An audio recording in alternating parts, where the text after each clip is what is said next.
یا ایھا الناس اتقوا ربکم، اے لوگوں اپنے رب سے ڈرو۔ رب کا ڈر ہوگا تب اللہ کے بتائے ہوئے قوانین پر عمل ہوگا۔ اسی آیت نے فرمایا خاص کر رشتوں کے بارے میں اللہ تعالیٰ سے ڈرتے رہو۔ اب جناب آگے حقوق شروع ہوئی ہے۔ پہلا حق یتیموں کے بارے میں ہے، کوئی بندہ یتیم کا مال نہ کھائے۔ یتیم کے مال کھانے کا ایک طریقہ یہ ہے اس سے عمدہ مال لے کر بدلے میں گھٹیا دے دے، جیسے گندم لی ہے یتیم سے، اچھی والی لے لی ہے اور ردی قسم کی واپس کر دی ہے، ٹوٹل میں تو ہو گیا کہ ہم نے واپس کر دیا، لیکن حقیقت میں ایسا نہیں ہوا۔ اسی طرح بعض دفعہ دیہاتوں میں کوئی بکری کوئی گائے لے لی ہے تو ہلکی قسم کی ایک گائے یا بکری اس کو واپس کر دی ہے، فرمایا ایسے نہ کرو۔ ایک صورت اس کے مال کھانے کی یہ ہے کہ مال جمع کر کے چلو یہ اکٹھا کھاتے ہیں جی، شامل کر لیتے ہیں، مال شیئر کر لیتے ہیں۔ اب یتیم بچہ ایک ہے، میرے گھر کے بندے 10 ہیں، اب وہ ایک کھائے گا اور ہم 10 کھائیں گے تو ظاہر بات ہے ہم زیادہ کھائیں گے۔ فرمایا وَلَا تَأْكُلُوا أَمْوَالَهُمْ إِلَىٰ أَمْوَالِكُمْ، ان کے مالوں کو اپنے مالوں کے ساتھ ملا کر بھی مت کھاؤ۔ بعض لوگ یتیم بچیوں کے ساتھ اس لیے نکاح کر لیتے تھے کہ کوئی پوچھنے والا نہیں ہے، حق مار دیا نہ دیا، حقوق ادا کیے نہ کیے، اس سے منع کیا گیا جی۔ فرمایا کہ اگر یتیم بچیوں کے ساتھ انصاف نہیں کر سکتے ہو تو مت نکاح کرو، اس کے علاوہ اور عورتوں سے کر لو، مثنیٰ وثلاث ورباع، 2 کرو، 3 کرو، 4 کرو، لیکن یتیم بچی کے ساتھ تب کرو جب حقوق ادا کر سکتے ہو۔ اچھا اب آپ نے 2 3 4 تو شوق میں کر لی ہے، لیکن پھر وہاں تم نے مساوات نہیں کی، وہاں تم نے عدل نہیں کیا تو یہ بھی جرم ہے۔ فَإِنْ خِفْتُمْ أَلَّا تَعْدِلُوا فَوَاحِدَةً، اگر انصاف نہیں کر سکتے ہو تو پھر ایک ہی کرو، پھر اس سے آگے بڑھنے کی ضرورت نہیں ہے جی۔ اس کے علاوہ ہے کہ عورتوں کو جو مہر ہے وہ خوشی کے ساتھ ادا کرو۔ بعض دفعہ مہر مقرر کر لیا جاتا ہے، بچے ہو جاتے ہیں، زندگی گزر گئی، مہر کو نہیں دیا، فرمایا مہر دو اور خوشی کے ساتھ دو۔ اس لیے حضرت عمر رضی اللہ عنہ فرمایا کہ اتنا مقرر کرو جو تم ادا کر سکو۔ وہاں شوقیہ طور پہ زیادہ سے زیادہ لکھوا دیا اور ادا ساری زندگی نہ کیا، یہ ٹھیک نہیں ہے۔ مہر خوشی سے ادا کرو۔ طے کرتے وقت اپنی وسعت دیکھ لو، اس وقت تو جناب ٹھیک ہے جی کر لیں گے، اور جا کر پہلے دن ہی معافی مانگ رہا ہوتا ہے کہ ادھا معاف کر دیں، تو پہلے ہی نہیں کرنا تھا نا اتنا، اس لیے فرمایا خوشی سے دو۔ اب تم نے خوشی سے دے دیا ہے اور بیوی خوشی سے واپس کر دے، پورا واپس کر دے یا کچھ حصہ واپس کر دے، وہ بڑا مبارک کھانا ہے، اس کو تمہارے لیے جائز اور حلال ہے۔ فَكُلُوهُ هَنِيًّا مَرِيًّا۔ بعض لوگ مہر دیتے نہیں ہیں اور بعض لوگ یہ سمجھتے ہیں کہ مہر واپس آ گیا تو پھر وہ لینا بھی حرام ہے۔ بھئی اگر عورت نے خوشی سے واپس کر دیا ہے تو وہ صرف جائز ہی نہیں بلکہ بڑا برکت والا کھانا ہے۔ حضرت سیدنا علی حیدر کرار سب بولو رضی اللہ تعالی فرماتے ہیں 3 قسم کی چیزیں اور کھانے پینے کی چیزیں ہیں جن کی اللہ نے تعریف کی ہے۔ نمبر 1 شہد کی، فیہ شفاء للناس۔ نمبر 2 بارش کے پانی کی، انزلنا من السماء ماء مبارکہ۔ اور نمبر 3 اس مہر کے پیسے کی جو عورت خوشی سے واپس کر دے، فرمایا فَكُلُوهُ هَنِيًّا مَرِيًّا۔ اس لیے حضرت سیدنا علی رضی اللہ عنہ فرماتے ہیں اگر کسی خوش نصیب کو اس کی بیوی مہر واپس کر دے تو اس مہر کے پیسوں سے شہد خریدے اور اس شہد کو بارش کے پانی میں ملائے اور شربت بنائے تو انشاءاللہ ہر بیماری سے شفا ہوگی، کیونکہ 3 برکت والی چیزیں جمع ہو گئی ہیں۔ آگے اللہ تعالیٰ فرماتے ہیں چھوٹے بچے مال ان کے حوالے نہ کیا جائے کیونکہ وہ ضائع کر دیں گے، اور جب وہ بڑے ہو جائیں اور سمجھدار ہو جائیں پھر گواہوں کے سامنے ان کا سارا مال حوالے کیا جائے۔ گواہوں کے سامنے اس لیے تاکہ کل شبہ نہ رہے اور آپ کے اوپر کوئی اعتراض نہ کرے۔ مردوں کا بھی حصہ ہے میراث میں اور عورتوں کا بھی حصہ ہے۔ تھوڑا وارث چھوڑے یعنی مرنے والا تھوڑی میراث چھوڑ کے جائے تب بھی، یا زیادہ چھوڑ کے جائے، نصیبا مفروضہ، یہ حصے فرض کی ہوئی ہے۔ اس لیے میراث کے مسائل کو علم الفرائض کہا جاتا ہے۔ فرائض کے مسائل ہیں جی۔ دیکھو جس طرح کوئی بڑے سے بڑا عالم، بڑے سے بڑا علامہ اللہ کے فرضوں میں کمی بیشی نہیں کر سکتا، یہ کر سکتا ہے جی؟ کوئی کہے نا کہ جمعہ والے دن 2 کی بجائے 4 میں پڑھاؤں گا جمعے کی نماز، نہیں، زانہ زور میں 4 پڑھنے، جمعہ والے دن 2 ہی پڑھنی ہے۔ فرائض وہی ہے جو شریعت نے مقرر کی ہے، کوئی بڑے سے بڑا علامہ کیوں نہ ہو یا حاکم کیوں نہ ہو تبدیلی نہیں کر سکتا۔ ایسے ہی میراث کے حصے بھی جو رب نے مقرر کیے ہیں ان میں کمی بیشی کا کسی کو اختیار نہیں ہے جی۔ اللہ تعالیٰ فرماتے ہیں تقسیم کے وقت کوئی ایسے رشتہ دار یا کوئی پڑوس اڑوس میں غریب یتیم آ گئے جن کا میراث میں حصہ کوئی نہیں، وہ کہتے ہیں ہمیں بھی دو، اللہ کہتے ہیں ٹھیک ہے، فرزقوہم منہ، کچھ کھانے پینے کے لیے ان کو دے دو، اور پھر ان کو سمجھاؤ، بڑے طریقے سے سمجھاؤ کہ دیکھو آپ کا حصہ میراث میں کوئی نہیں ہے۔ باقی اللہ فرماتے ہیں جو لوگوں کے یتیم بچوں کا مال کھاتے ہیں اور میراث پہ قبضے کرتے ہیں انہیں ڈر نہیں لگتا کل وہ مر جائیں گے اور ان کے بچے یتیم رہیں گے؟ اپنے بچوں پہ خوف کرتے ہو تو دوسرے کے یتیم بچوں کا بھی خیال کرو۔ جو یتیم کا مال کھاتا ہے اپنے پیٹ میں جہنم کی آگ بھر رہا ہے اور انقریب بھڑکتی ہوئی آگ میں داخل کیا جائے گا۔ رسول اللہ صلی اللہ علیہ وسلم نے فرمایا معراج کی رات میں نے کچھ لوگوں کو دیکھا جن کے پیٹ کے اندر آگ جل رہی ہے، میں نے پوچھا یہ کون ہے؟ فرمایا یہ یتیم کا مال کھانے والے ہیں۔ اللہ اجرنا من النار۔ اس کے بعد میراث کے کچھ حصے بیان ہوئے ہیں، ظاہر ہے خلاصے میں اگر وہ جلدی جلدی میں عرض بھی کروں گا تو ذہن میں نہیں آئیں گے۔ خلاصہ یہی ہے کہ جس طرح حصے مقرر ہیں، جس کا جتنا اس کو اتنا دیا جائے۔ اس میں ایک بات اللہ نے ارشاد فرمائی آباؤکم وابناؤکم لا تدرون ایہم اقرب لکم نفعا، تمہارے باپ اور تمہاری اولاد تمہیں یہ نہیں پتا کہ تمہارے لیے زیادہ نفع والا کون ہے۔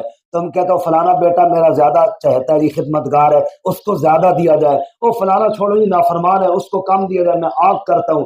رب کہتا ہے تم اپنے علم نہ دوڑاؤ، تم رب کے فیصلے پر عمل کرو، جو حصہ رب نے میراث میں جس کا رکھا ہے نا اسی کے مطابق تقسیم کرو۔ ہاں، دو باتوں کا دھیان کرو، وصیت اور قرضہ، یہ میراث تقسیم ہونے سے پہلے ادا کر دی جائے۔ قرضہ تو قرضہ ہوا جی، شہید کا بھی معاف نہیں ہے۔ رسول اللہ صلی اللہ علیہ وسلم نے فرمایا شہید کا خون زمین پر باپ میں پہنچتا ہے گناہ پہلے معاف ہو جاتے ہیں، الا الدین، قرضہ اس کا بھی معاف نہیں ہوتا، قرضہ دینا پڑے گا۔ تو اور کس کا معاف ہوتا ہے؟ اگر ایک آدمی نے قرضہ دینا ہے وہ ادا کرے، اور بیوی کا مہر رہتا ہے وہ بھی قرضہ ہے وہ بھی ادا کرنا ہے۔ اس کے بعد وصیت، تو ثلث مال میں وصیت جائز ہے، کل مال کے 3 حصے کیے جائیں اور تیسرے حصے تک وصیت جائز ہے، اس سے زیادہ جائز نہیں۔ مثال کے طور پہ ایک آدمی نے 9 لاکھ روپے چھوڑا ہے، 9 لاکھ کا ثلث کتنا بن گیا جی؟ 3 لاکھ۔ میں نے سمجھا میں فیل ہوں، سارے فیل ہے، میں کتنا ہو گیا بولو؟ 3 لاکھ ہو گئے۔ اس سے زیادہ میں وصیت جائز نہیں ہے۔ مرنے سے پہلے کہے جی 6 لاکھ مسجد میں دے دو، 6 لاکھ مدرسے میں دے دو، ایسا نہیں ہو سکتا۔ بس 3 لاکھ پہلے دینا تھا تو اور بات تھی، اب وصیت جو ہے نا یہ ثلث سے زیادہ جائز نہیں حدیث کی روشنی میں دی۔ آخر میں اللہ نے فرمایا تلک حدود اللہ، یہ جو میراث کے مسائل ہیں یا دیگر مسائل ہیں یہ سب اللہ کی حدود ہے، اللہ کی حدود سے تجاوز نہ کرو۔ یہ ہمارا پلاٹ ہے، ساتھ میں دوسرے پڑوسیوں کا پلاٹ ہے، میں ذرا وہاں دیوار بنا کر کے تو دیکھوں نا جی، یہ حدود ہے، میری حد ہے۔ وہ کہے گا تو ادھر کدھر آ گیا؟ رب کہتا ہے تو کسی بندے کی حد میں نہیں جا سکتا تو رب کی حد میں کیسے جا سکتا ہے؟ دل کا حدود اللہ، اللہ کی حدود ہے، کوئی کسی وارث کا حق نہ کھائے، اللہ اس سے ہماری حفاظت فرمائے جی۔ اس کے بعد بدکاری سے منع کیا گیا، مرد ہوں عورتیں ہوں اللہ سب کو محفوظ فرمائے، لیکن کسی کے بارے میں شک کی بنیاد پر غلط بیانی کرنے کی بھی اجازت نہیں جب تک کہ 4 گواہ نہ ہو۔ کتنے گواہ بولو؟ 4 گواہوں سے ایک بھی کم ہو تو اجازت نہیں ہے۔ تفصیل سورۃ النور میں انشاءاللہ ہم پڑھیں گے۔ اگر اللہ فرماتا ہے توبہ اس کی ہے جس سے غلطی ہوئی معافی مانگ لی، یہ کوئی توبہ نہیں، گناہ پہ گناہ دھڑا دھڑ کیے جا رہے ہیں اور موت کے وقت کہتا ہے میں اب توبہ کرتا ہوں، اور موت کے وقت کی توبہ قبول نہیں ہے۔ کچھ زبانیں جہالت کی رسموں کی تردید کی ہے، ان میں ایک رسم یہ بھی تھی کہ میراث میں عورتوں کو بھی تقسیم کرتے تھے، نعوذ باللہ من ذالک، حتیٰ کہ باپ کی منکوحہ جس کو ہم سوتیلی ماں کہتے ہیں، سوتیلی ماں کو بھی تقسیم کرتے تھے اور اس کے ساتھ نکاح بھی نعوذ باللہ کر لیا کرتے تھے۔ اللہ نے فرمایا یہ سب بے حیائی کے کام ہے، ان سے اپنے آپ کو بچاؤ۔ ایک آدمی نے نکاح کیا، عورت کو مہر دیا، خزانہ دیا، نکاح کے ٹائم تو بادشاہ پہ پلاٹ بھی تیرا ہو گیا، یہ پیسے بھی تیرے ہو گئے، یہ سونا بھی ہو گیا، تھوڑا دھڑ جناب کیے۔ اب مہینہ گزرا 1 یا 2، اب آپس میں گڑبڑ شروع ہو گئی، کیونکہ جب زیادہ چاہت ہوتی ہے نا وہاں پہ کام بگڑتا بھی بہت جلدی ہے، کیونکہ شروع میں بہت لاڈلی رکھی ہوتی ہے، اس کو جناب پاؤں بھی نیچے نہیں رکھنے دیتے کہ میں گلاب کی پتیاں نیچے بچھاؤں اور اس پہ پاؤں رکھے، اب وہ پتیاں تو رہتی ہیں ہفتہ ڈیڑھ، اس کے بعد پھر خشک زمین بھی نہیں ملتی، پھر ہوتے ہیں اختلافات۔ اب اختلافات ہو گئے، اب چاہتا ہے وہ سونا میں نے دیا تھا نا وہ بھی میرا واپس کر، پلاٹ میں نے دیا تھا وہ بھی میرا واپس کر، فلاں، پھر حساب کتاب شروع ہو جاتے ہیں۔ یہاں تک بھی ہمارے معاشرے میں ہوتا ہے کہ بستروں کے اندر روئی ایک کی ہوتی ہے، اوپر پردے دوسرے کے ہوتے ہیں، وہ پردے کھول کے بیچ میں سے روئی بھی نکال کے لے جاتے ہیں۔ اللہ تعالیٰ فرماتے ہیں اگر تم جدائی کرنا بھی چاہتے ہو، وَآتَيْتُمْ إِحْدَاهُنَّ قِنْطَارًا، ان میں سے تم نے بہت بڑا خزانہ بھی دے رکھا ہے، فَلَا تَأْخُذُوا مِنْهُ شَيْئًا، اس میں سے کچھ بھی نہ لو، اس میں سے بولو، یہ ذرا کام آتا مشکل ہے، اللہ کہتا ہے کچھ بھی نہ لو، أَتَأْخُذُونَهُ بُهْتَانًا وَإِثْمًا مُبِينًا، کیا اس پہ الزام لگا کے اور گناہ کما کے لینا چاہتے ہو؟ کیونکہ ایک صورت ہے جس میں تم لے سکتے ہو، وہ یہ کہ عورت بدکاری کرے۔ اب اس نے بدکاری تو نہیں کی، تمہارا ویسے اختلاف ہو گیا نا، تو اب تم کیوں اس پہ الزام لگاتے ہو اور کیوں یہ چیزیں لیتے ہو؟ کچھ بھی اس سے نہ لو، سارا اسی کو دو اور علیحدگی اختیار کر لو اگر کرنی ہے تو۔ حضرت سیدنا عمر فاروق رضی اللہ تعالیٰ عنہ مہر کے بارے میں قانون بناتے ہیں، بھی زیادہ مہر لوگ مقرر کرتے ہیں، دیتے کوئی نہیں ہے، فرمایا جو زیادہ مقرر کرے گا نا اضافی مہر لے کر بیت المال میں جمع کرا دیا جائے۔ مجمع میں ایک خاتون کھڑی ہوئی، امیر المومنین، اللہ تعالیٰ تو کہتے ہیں اگر بہت بڑا خزانہ بھی دیا ہے تو کچھ بھی نہ لو، اور آپ کہتے ہو زیادہ دیا تو پابندی ہے۔ اب بات آپ کی ٹھیک ہے یا اللہ کی ٹھیک ہے؟ اللہ تعالیٰ تو بڑے خزانے کی بات کر رہے ہیں۔ واہ، عمر فاروق کی کیا بات ہے رضی اللہ تعالی عنہ۔ جب یہ بات سنی پھر ممبر پہ گئے اور ارشاد فرمایا لوگوں، میں نے تو اس لیے کہا تھا کہ لوگ مہر مقرر کر کے ادا نہیں کرتے، لیکن اس خاتون نے قرآن کی آیت پڑھ کے عمر کی اصلاح کر دی ہے، تو بات وہی ٹھیک ہے جو میرے اللہ نے فرمائی ہے۔ آج میں ایک بات کروں تو کوئی آگے مجھے سنائے آیت، میں پیچھے ہٹتا ہوں، تو میں نے کہہ دیا تو کون ہوتا ہے بڑا آیا میں نے سمجھان والا؟ نہیں، فاروق اعظم نے فرمایا جو میرے رب نے کہا ہے بات وہی ٹھیک ہے، سب بولو سبحان اللہ۔ اس کے بعد وہ رشتے ہیں جن کے ساتھ نکاح کرنا حرام ہے، معروف رشتے ہیں، سب کو پتہ ہے، ماں بہن بیٹی پھوپھی وغیرہ وغیرہ کے ساتھ نکاح حرام ہے۔ اس میں جو تھوڑی سمجھنے والے ہیں وہ ہے رضائی، جنہوں نے دودھ پلایا وہ، اور جو دودھ شریک بہنیں ہیں وہ بھی حرام ہے۔ ربیبہ حرام ہے۔ ربیبہ کہتے ہیں ایک آدمی نے ایک عورت سے نکاح کیا، اس کی جو بیٹی پہلے شوہر سے ہے اس کے ساتھ بھی نکاح، اگر بیوی کے ساتھ آپ کی خلوت ہو گئی ہے تو پھر اس کی بیٹی کے ساتھ نکاح کرنا جائز نہیں ہے، بہو کے ساتھ جائز نہیں، اور دو بہنوں کو ایک نکاح میں اکٹھا جمع کرنا بھی جائز نہیں ہے۔ اور جب تک کوئی عورت کسی کے نکاح میں ہے اور طلاق کے بعد عدت گزار نہیں لیتی اس سے بھی نکاح کرنا جائز نہیں ہے۔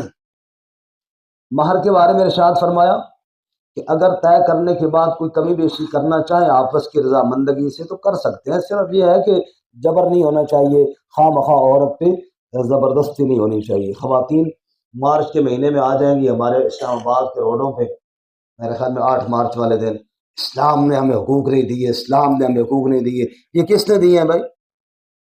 یہ اسلام ہی تو بتا رہا ہے۔ عورت تو میراث میں مال کی طرح تقسیم ہوتی تھی۔ وہ جاہل عورت ہے، قرآن سے نا واقف ہے، جو کہتی ہے اسلام نے حقوق نہیں دیے۔ مسلمان عورت کبھی ایسے نہیں کہے گی انشاءاللہ۔ مسلمان عورت تو جانتی ہے بچیوں کو زندہ درگور ہوتا تھا، کیا جاتا تھا، کس نے بچایا ہے؟ اسلام نے آ کے بچایا ہے۔ میراث میں حصے اسلام نے آ کے دیے، ورنہ زمانہ جہالت میں میراث میں عورت کا کوئی حصہ نہیں ہوتا تھا، یہ اسلام نے آ کے دیے۔ مہر کے پیسے اسلام نے دیے۔ اسلام کہتا ہے کہ عورت کو، عورت کے لیے بھی حقوق ہے جیسے کہ مردوں کے لیے حقوق ہے، وَلَهُنَّ مِثْلُ الَّذِي عَلَيْهِنَّ بِالْمَعْرُوفِ، مرد کے حقوق ہیں تو عورت کی بھی حقوق ہیں، یہ اسلام نے بتایا ہے۔ اسلام نے بتایا کہ بیوی تیری غلام نہیں، تیرا لباس ہے، یہ اسلام نے بتایا۔ بہرحال ایک بات جو ہے وہ یہ ہے کہ بعض خواتین کو یہ بات نگلنی بڑی مشکل ہے۔ بعض خواتین سے وہ مراد ہے جو ہماری مائیں بہنیں سن رہی ہیں، وہ مسلمان نہیں، یہ وہ ہیں جو متاثر ہیں یہود و نصارہ سے، ان کی بات ہو رہی ہے، جو ان سے متاثر ہے، اسلام پڑھتی کوئی نہیں، قرآن و سنت سے دور ہے، میرے نبی صلی اللہ علیہ وسلم کی تعلیمات سے غافل ہے، ان کو یہ آیت ہضم نہیں ہوتی۔ کون سی آیت؟ الرجال قوامون علی النساء، مرد حاکم ہے عورتوں پر۔ مرد کیا ہے بولو؟ حاکم اس طرح بولنا، حاکم ذرا جنا بولنا ہے، ڈرنا ڈرنا ہے ہمارا مرد حاکم ہے، ایسے بولو جیسے حاکم بولتے ہیں۔ مرد کیا ہے عورتوں پر؟ مسئلہ یہ ہے کہ کچھ بعض خواتین بھی تشریف لاتی ہے نا، تو ڈرنے ہو پہ آواز ادھر چلی گئی تھی، تو بھی اونچا بولنا پہ تو پھر ساری حکومت جیڑی نا برباد ہی نہ ہو جائے۔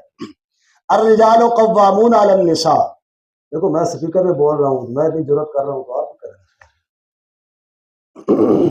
کل ایک ساتھی سنا رہے تھے مولانا بجلی گھر رحمۃ اللہ علیہ کا واقعہ۔ مولانا بجلی گھر رحمۃ اللہ علیہ نے جہاد پہ تقریر کی۔ ایک مقتدی نے پوچھا استاد جی جہاد پہ آپ نے تقریر کی ہے، کبھی آپ جہاد پہ گئے؟ جی نہیں۔ تو گئے نہیں ہو تو پھر ہمیں کیوں سمجھاتے ہو؟ مولانا نے فرمایا تسی گئے ہو؟ میں کہا جی نہیں۔ انہوں نے کہا بغیرتا نے امام بھی بغیرت ہی ہونا میں تھوڑا امام جس طرح نے تسی اس طرح میں بھی سمجھ اس واسطے جس طرح تسی ڈرنے اس طرح میں بھی ڈرنا، سارے برابر ہیں، ٹھیک ہے۔ الرجال قوامون علی النساء، مرد حاکم ہے عورتوں پر۔ مرد کیا ہے؟ حاکم ہے عورتوں پر۔ کیوں حاکم ہے جی؟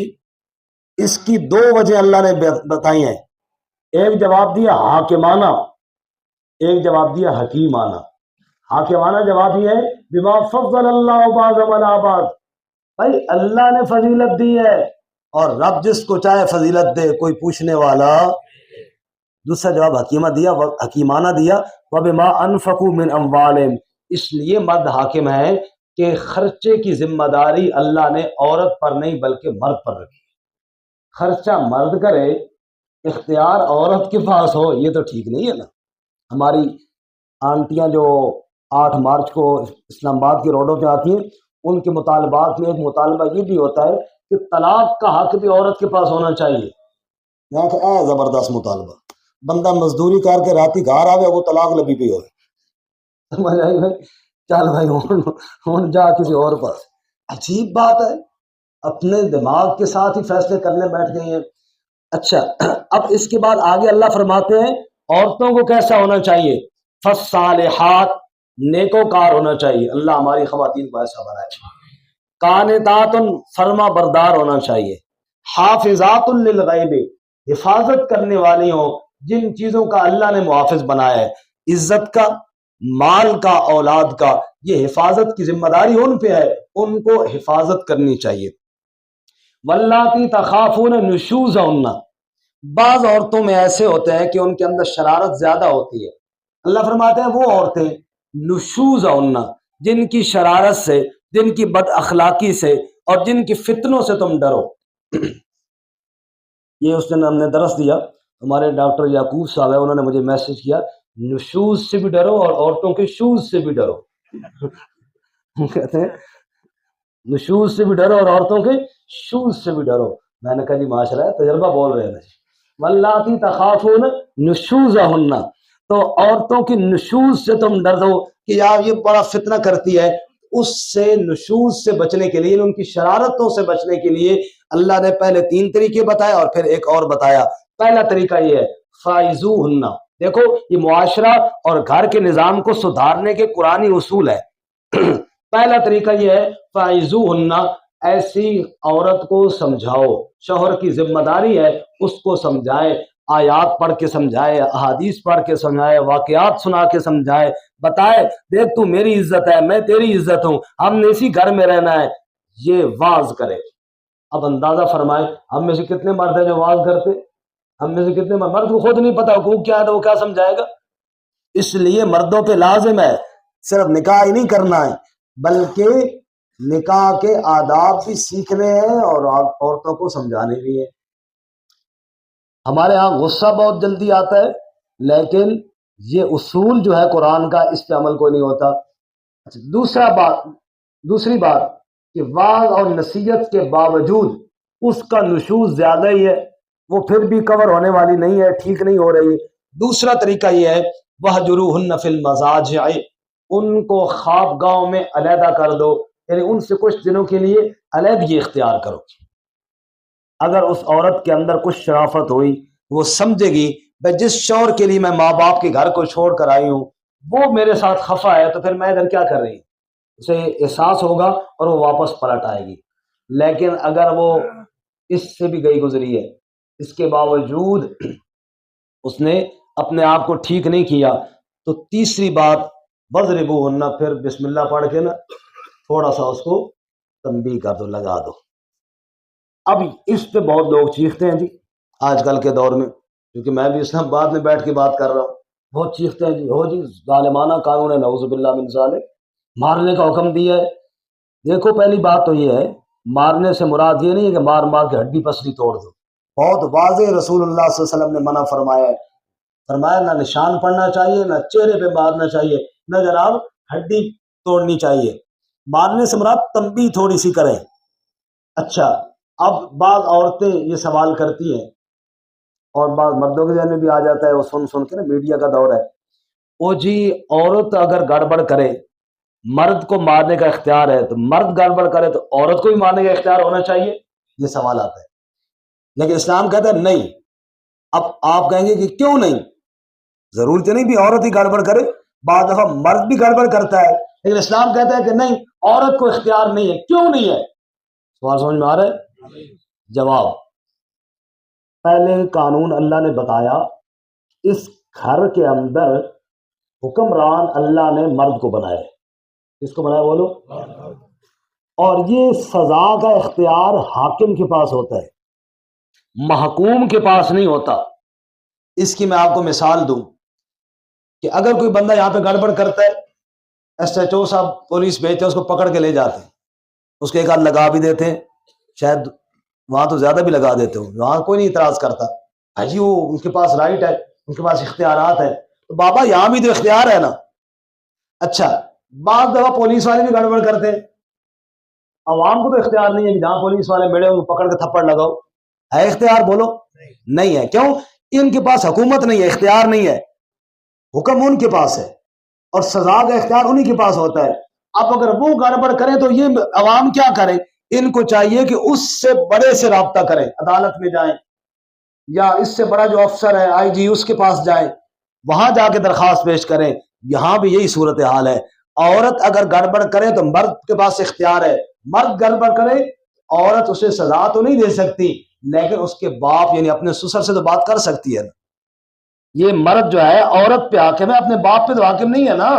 تو یہ بہو اپنے سسر سے، اپنے شوہر کے باپ سے تو کہہ سکتی ہے نا کہ دیکھو تو آپ کا بیٹا یوں کر رہا ہے، اس کو چاہیے وہ اس کو سمجھائے، اور اگر وہ بھی نہیں سمجھاتا عدالت کا آپشن بھی موجود ہے، وہاں چلی جائے، وہاں کیس کرے کہ میرے ساتھ یہ زیادتی کر رہا ہے۔ تو جو ضابطہ ہے اس کے مطابق چلے۔ باقی دنیا کے قانون میں آپ ضابطے مانتے ہیں تو گھریلو زندگی میں رب کے ضابطے کو کیوں نہیں مانتے ہیں؟ اور یہ بالکل عین فطرت کے مطابق ہے، اس کے خلاف نہیں ہے۔ بہرحال اس کے بعد اللہ فرماتے ہیں اگر وہ بات مان لیں فلا تبغوا علیہن السبیلا، تو خواہ مخواہ پھر جھگڑے کے بہانے تم بھی نہ تلاش کیا کرو، صلح جہاں پہ ہوتی ہے فوراً صلح کر لیا کرو۔ اچھا جی، یہ تین طریقے اگر اختیار کر لیے بات پھر بھی نہیں بنی، پھر ایک چوتھا طریقہ یہ ہے فبعثوا حکما من اہلی وحکما من اہلہا، ایک بندہ ہو عورت کے خاندان سے، ایک بندہ ہو مرد کے خاندان سے، یہ دو آپس میں بیٹھ کے کوئی بات طے کرے تو انشاءاللہ صلح ہو جائے گی۔ لیکن یہ جو دو بندے آپ نے چنے ہیں دونوں خاندانوں میں سے، ان کے اندر دو صفتیں ہونی چاہیے۔ پہلی صفت حکما، یہ ایسے ہوں ان کی بات کوئی سنتا بھی ہو، بالکل بیچارے ایسے جن کی بات ہی کوئی نہ سنتا ہو، مانتا کوئی نہ ہو، تو پھر نہیں، تھوڑا حاکم نہ ہوتے ہیں نا برادری میں ایسے بندے جن کی لوگ بات مانتے ہیں، وہ منوا بھی سکتے ہیں، ایسے بندے ہوں۔ دوسری صفت ان میں یہ ہے ان یریدا اصلاحا، یہ صلح کرانے والے ہوں، جلتی پہ تیل ڈالنے والے نہ ہوں۔ بعض لوگ اور بھڑکا کے چلے جاتے ہیں۔ اگر یہ صلح کا ارادہ کریں، اللہ فرماتے ہیں یوفق اللہ بینہما، انشاءاللہ جھگڑا ختم ہو جائے گا اور گھر آباد ہو جائے گا۔ اس قانون کے مطابق اگر گھریلو نظام کو چلایا جائے جھگڑے ہوتے ہی نہیں ہیں، اور لیکن چونکہ نہیں مانا جاتا اس لیے ہمارے معاشرے کے اندر دنگے فساد ہوتے ہیں۔ اللہ قرآن کے قوانین کو ماننے کی توفیق عطا فرمائے۔ اس کے بعد اللہ تعالیٰ نے اپنی عبادت کا اور حسن سلوک کا حکم دیا ہے۔ نماز کے حالت میں نشے کی حالت میں نماز سے روکا ہے، اور وضو غسل کے مسائل ہیں مختصر طور پہ، اور تیمم کا مسئلہ ہے اگر پانی نہ ملے یا مرض میں شدت کا اندیشہ ہو تو پاک مٹی سے تیمم کرو، ایک ضرب لگا کے چہرے پہ اور دوسری کونیوں سمیت ہاتھوں پہ۔ اس کے بعد اللہ تعالیٰ نے شرک کی مذمت کی ہے کہ اللہ شرک کو معاف نہیں کرتا، اور اس کے بعد چند قوانین ہیں پورے نظام کو چلانے کے لیے. انشاءاللہ چند منٹوں میں بات ختم ہو جائے گی. چونکہ قوانین تھے اس لیے 2-3 منٹ شاید زیادہ لگ گئے ہوں گے. ویسے میں گھڑی بار بار دیکھتا ہوں کہ ہمارے درس الحمدللہ صرف آپ لوگ نہیں سنتے، اور بھی بہت سارے سنتے ہیں. مجھے اس دن ایک بندہ کہہ رہا تھا جو ہمارا درس باہر سنتا ہے، کہنے لگا آپ گھڑی بار بار دیکھتے ہیں، لگتا ہے مقتدیاں تو ڈرنے بہت زیادہ ہو. وہ تو نوٹ کر رہے ہوتے ہیں نا. کہتے ہیں آپ گھڑی بار بار دیکھتے ہیں، لگتا ہے مقتدیاں. تو میں کہ جی ڈر تو بالکل لگنا ہے جی. تسی صرف زنانیوں کو ڈرنے ہو نا، اسی زنانیوں کو بھی ڈرنے ہیں، مقتدیوں کو بھی ڈرنے ہیں. ساڈے واسطے بڑے مسائل نے سارے کو ماشاء اللہ. دیکھیں جی، سلطنت کے قوانین میں بہت خوبصورت قانون، ان اللہ یأمرکم ان تؤدوا الامانات الی اہلہا، اللہ حکم دیتا ہے امانت حقدار کو دی جائے. عہدہ اس کو دو جو اس کا حال ہے، جو عہدے کا حال نہیں ہے اس کے حوالے عہدہ نہ کیا جائے. آپ اندازہ فرمائیں، عجیب حساب ہو گیا ہے. سفارشوں پہ بھرتیاں ہو رہی ہیں اور ہر کوئی اپنے تعلق والوں کو نوازتا جا رہا ہے. پارٹی کا بندہ ہے، چاہے اسے کام کا پتہ ہے یا نہیں ہے، عہدہ اس کے حوالے کیا جا رہا ہے.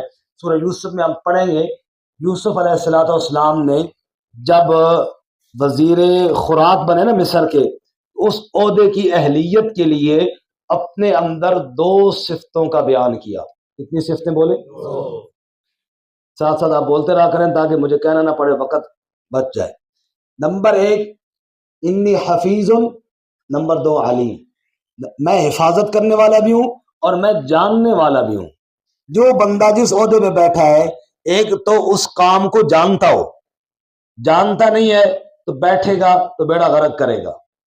اور حفاظت کرنے والا بھی ہو، خرد برد کرنے والا نہ ہو، چوری چکاری کرنے والا نہ ہو، خائن نہ ہو. یہ 2 صفتیں جس بندے کے اندر ہے وہ عہدے کا حقدار ہے. اس کے اندر یہ 2 صفتیں نہیں، وہ عہدے کا حقدار بھی.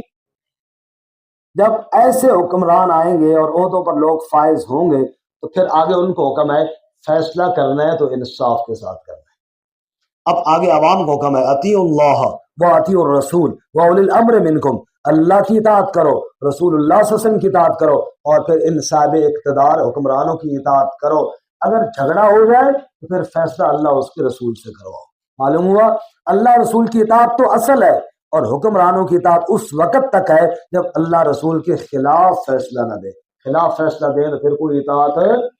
زور سے بولو، کوئی اطاعت.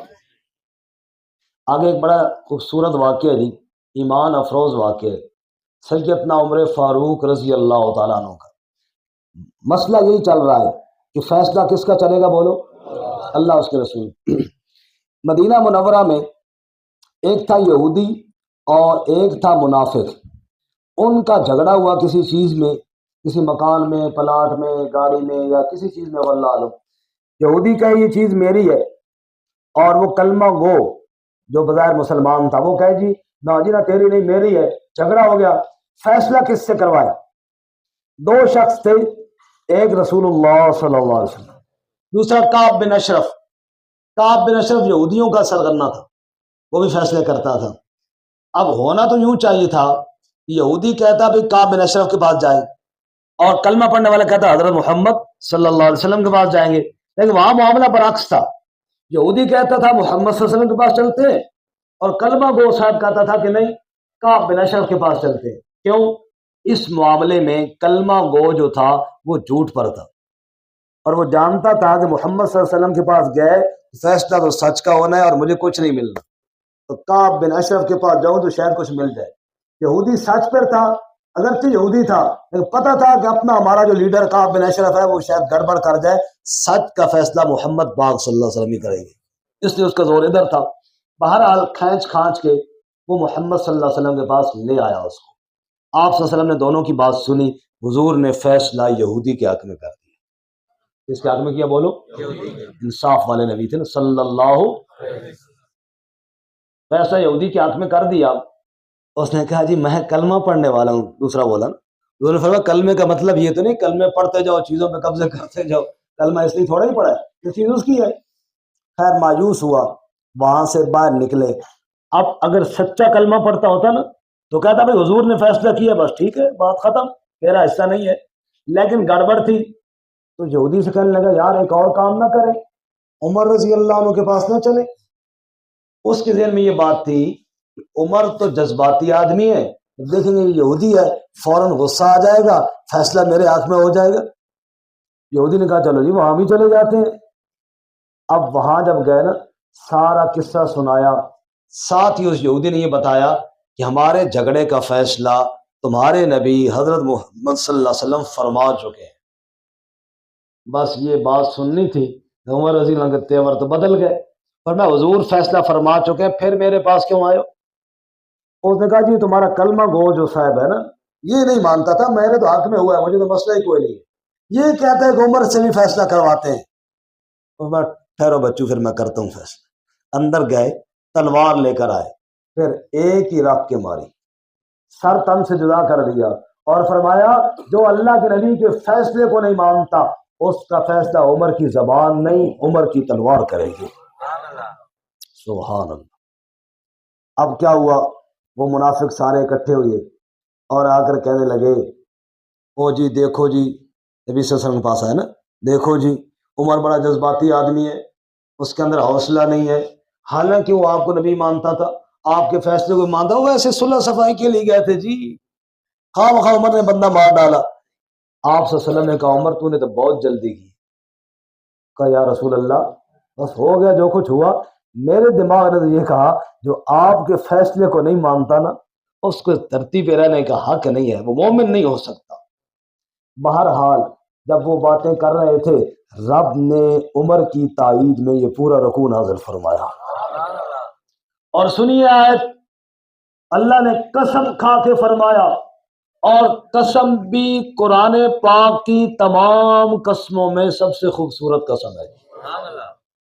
اللہ نے کیا فرمایا؟ فلا وربک لا یؤمنون، فلا وربک لا یؤمنون حتی یحکموک فیما شجر بینہم.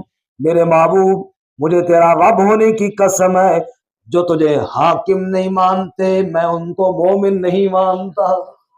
اگر فرش پر عمر نے مومن نہیں مانا، عرش پر عمر کے رب نے بھی اس کو مومن ہے. حاکم تجھے نہ مانے اور کہے مومن ہے، پھر تیرے فیصلے پر دل و جان سے یقین نہ کرے اور پھر کہ مومن ہے، یہ ہو ہی نہیں سکتا. اسمبلیوں میں قانون پاس ہو رہے ہیں، شراب پہ پابندی نہیں لگنی چاہیے، رب کہتا ہے یہ مومن ہے جو میرے نبی کے فیصلے کو نہیں مانتے. حضور بتائے شراب حرام ہے اور یہ قانون پاس کریں جناب شراب کی حلت کے لیے. یہ کون ہوتے ہیں پاس کرنے والے قانون؟ کاش عمر جو نہیں ہے پترو، عمر ہو گیا تو پھر تسی نہ قانون پاس کرو.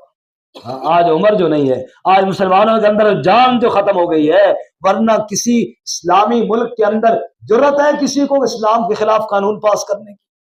اوپر لا الہ الا اللہ بھی لکھا ہوا. یہ وہی ہے نا کہ کلمہ بھی پڑھ رہا ہے اور قانون بھی غیروں کے مان رہا ہے. بہرحال اللہ تعالیٰ نے عمر رضی اللہ تعالیٰ کی تائید میں قرآن نازل کی اور اس کے بعد آپ کا لقب پڑ گیا فاروق، فرق کرنے والا. حق اور باطل میں، منافق اور مومن میں عمر کی تلوار نے فرق کر دیا. اس کے بعد کچھ جہاد کے مسائل ہے، احکامات ہے، بس صرف ایک بات کر کے پھر بات ختم کرتے ہیں جی. وَإِذَا حُيِّيتُم بِتَحِيَّةٍ فَحَيُّوا بِأَحْسَنَ مِنْهَا أَوْ رُدُّوهَا. تحیہ کہتے ہیں سلام کو. کس کو کہتے ہیں جی؟ عرب جب ایک دوسرے کو ملتے تھے نا تو کہتے ہیں حیاک اللہ، حیاک اللہ، اللہ تجھے زندہ رکھے، اللہ تجھے آباد رکھے. تو اسی کو اس کی جگہ پہ اسلام نے کہا السلام علیکم ورحمۃ اللہ وبرکاتہ. سلام آ گیا اس کی جگہ پہ، تو نام وہی رہا تحیہ. یہ تحفہ ہے، دعا ہے. سلام کی بڑی فضیلتیں ہیں. اللہ تعالیٰ فرماتے ہیں اگر تمہیں کوئی دعا کا سلام کا تحفہ دے تم اس سے بہتر کر کے جواب دو. اس نے کہا السلام علیکم، تم کہو وعلیکم السلام ورحمۃ اللہ وبرکاتہ، یا اور ردوا، یا اتنا تو ضرور رد کرو نا، اتنا تو جواب ضرور دو. ہمارے گھروں میں سلام کا رواج بہت کم ہے. گھروں میں گئے ایویں داخل ہو گئے اور بعض دفعہ تو عموماً جب ملاقات ہوتا ہے تب بھی سلام کو نہیں، او جی او جی او جی کیا حال ہے جی۔ ہمارے پاس ساتھی کہتے ہیں سڑے ماشے سڑے ماش اور سڑے ماشے کو چھوڑو، پہلے کیا کرو، السلام علیکم ورحمۃ اللہ وبرکاتہ۔ تو کوئی ہمارے پنجابی کہتے ہیں جی آئیں جی آئیں، بسم اللہ کرنا بسم اللہ کرنا، پھر جو کام ہے وہ بولو، جو لفظ بولنے والے، سلامتی کی دعا کرو۔ اب اندازہ فرمائیں گھر کے اندر 5 بندے ہیں، 5 دفعہ ہر بندہ گیا ہے نا گھر میں، زیادہ نہیں ہے تو اتنا دفعہ زیادہ، 5 کتنا ہو گیا، ہر دفعہ سلام کیا۔ الوداعی سلام بھی کرنا چاہیے، ہمارے یہاں الوداعی سلام کا تو بالکل ہی رواج نہیں ہے، رخصت ہوتے وقت کہتے ہیں جی بائے بائے، سمجھ آئی، ٹاٹا، اور بہت کسی نے پہاڑ گرایا، بڑا ہی کوئی دیندار بندہ اللہ حافظ کہہ دے گا، اللہ حافظ بھی ٹھیک ہے، اچھا جملہ ہے، لیکن سنت سلام ہے، سنت کیا ہے، تو یہ ٹاں ٹاں کرنے کی بجائے، ٹاں ٹاں کی بجائے بندہ کیا کہے، السلام علیکم ورحمۃ اللہ وبرکاتہ۔ جس گھر میں اتنی دعائیں ہو رہی ہوں، سلامتی کی، رحمت کی، برکت کی، اس گھر میں قاری شعیب صاحب سے دعا کروانے کی کیا ضرورت ہے؟ جی قاری صاحب، اس گھر میں قاری شعیب صاحب سے دعا کروانے کی ضرورت کوئی نہیں ہے، حاجی اکنواز صاحب سے آمین کروانے کی ضرورت بھی کوئی نہیں ہے، انشاءاللہ برکتیں برکتیں آ جائیں گی، ورنہ تو پھر کام گڑبڑ ہو جاتا ہے۔ اس لیے جنتیوں کا بڑا تحفہ سلام ہے۔